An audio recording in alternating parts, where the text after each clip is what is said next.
काय करते दगडांचे नाही काय याचं ते टाईल्स वगैरे असं हां हां असं थोडंसं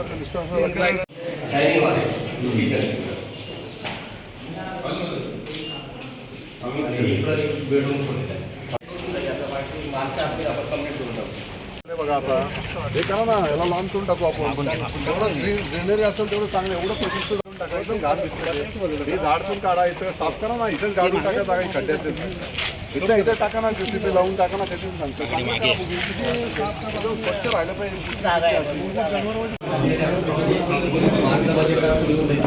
चालेल ना.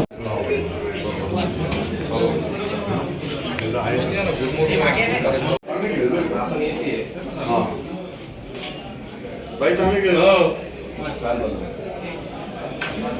मेंटेनन्स एक जोडाल बघू. हां करतील ना, करतील त्यांनाच घ्यायचे. 2-4 आपले जे काम करतील रेस्टॉरंट. अरे सुनील ये ना इकडे, काम केलं ना करावं लागतं.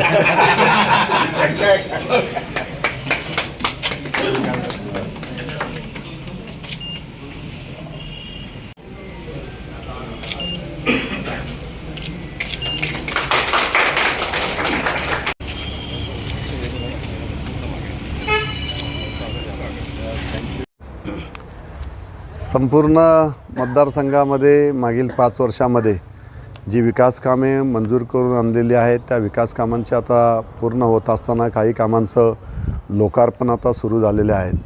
आज आपण या ठिकाणी गुलमोहर रेस्ट हाऊसचं आम्ही त्या ठिकाणी नव्याने त्या ठिकाणी याचं नूतनीकरण केलेलं आहे आणि नवीन आता या ठिकाणचं गुलमोहर रेस्ट हाऊस तयार होत आहे.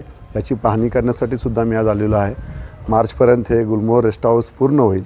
अतिशय एक चांगली वास्तू कर्जतकरांना या ठिकाणी पाहायला मिळेल. कर्जतमध्ये येणारे बाहेरचे पर्यटक असतील, बाहेरचे गेस्ट आपल्याकडे येत असतात आणि यांच्यासाठी आपल्याकडे कर्जतमध्ये एक शासकीय एखादी वसतिगृह असावं आणि ते सुसज्ज असं असावं आणि म्हणून हे रेस्ट हाऊस आपण या ठिकाणी 3-3.5 कोटी रुपये खर्च करून या ठिकाणी बनवण्यात येत आहे. अतिशय चांगल्या पद्धतीचे डेव्हलपमेंट सुरू आहे.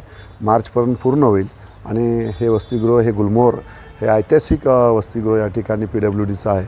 या ठिकाणी आपल्याला साऱ्यांना कर्जतकरांना अभिमान वाटेल असं एक वसतिगृह या ठिकाणी लवकरच सुरू होईल.